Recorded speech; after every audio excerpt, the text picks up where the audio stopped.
कुडाळ बसस्थानकात NCMC smart card नोंदणीसाठी प्रवाशांची प्रचंड परवड पाहायला मिळते। सुविधांचा अभाव आणि संथ प्रक्रियेमुळे प्रवाशांना नाहक मनस्ताप सहन करावा लागतोय।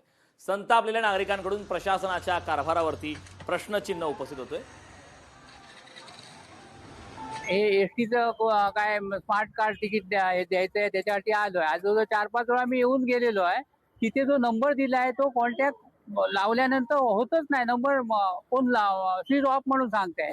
आज मी सकाळी फोन केला तर जो मुलगा आज आहे त्याच्या आईने उचलला आणि त्यांनी काय सांगितलं, आज चालू आहे तुम्ही जावा म्हणून। मी आलोय जो आता मी रिक्षाने आलोय काळच्यावरून। नाही इथे ज्या सोयी आहेत ना ते ज्येष्ठ नागरिकाला थोडं त्रासदायकच आहे बघायला गेलो तर, कारण हे सगळ्यांसाठी केलं आहे की नाही तर त्याप्रमाणे थोडी बहुत तरी सुविधा पाहिजे ना। त्या ठिकाणी हे स्मार्ट कार्ड काढलं जाते त्या ठिकाणी ज्येष्ठांना बसण्याची साधी व्यवस्था पण नाहीये। आतमध्ये बघाल तर व्हेंटिलेशन पण नाहीये। एखादा वृद्ध या ठिकाणी चक्कर येऊन पडेल अशा प्रकारची या ठिकाणी शासनाची व्यवस्था आहे। शासनाचा हा भोंगळ कारभार आहे आणि शासनाने या ठिकाणी तात्काळ लक्ष द्यावं। खेड्यापाड्यातील लोक हे स्मार्ट कार्ड काढण्यासाठी कोणत्या तरी आशेने आज कुडाळचं हे स्थानक म्हटल्यानंतर एकदम घोडगे सोनवडे या ठिकाणी लांब लांबची गाव आहेत, शिवापूर आहे, या ठिकाणी लांबची लोक सकाळी स्मार्ट कार्ड काढायला येतात आणि 3-3 तास लाईन मध्ये राहतात। या ठिकाणी ज्येष्ठ नागरिक पण आहेत। एसटीने या ठिकाणी तात्काळ या लोकांची समस्या जाणून या ठिकाणी त्यांना तात्काळ त्यांची स्मार्ट कार्ड काढून द्यावं, नाहीतर शिवसेना आणि युवा सेनेच्या माध्यमातून नक्कीच या ठिकाणी येत्या 15 दिवसामध्ये हे त्यांनी जर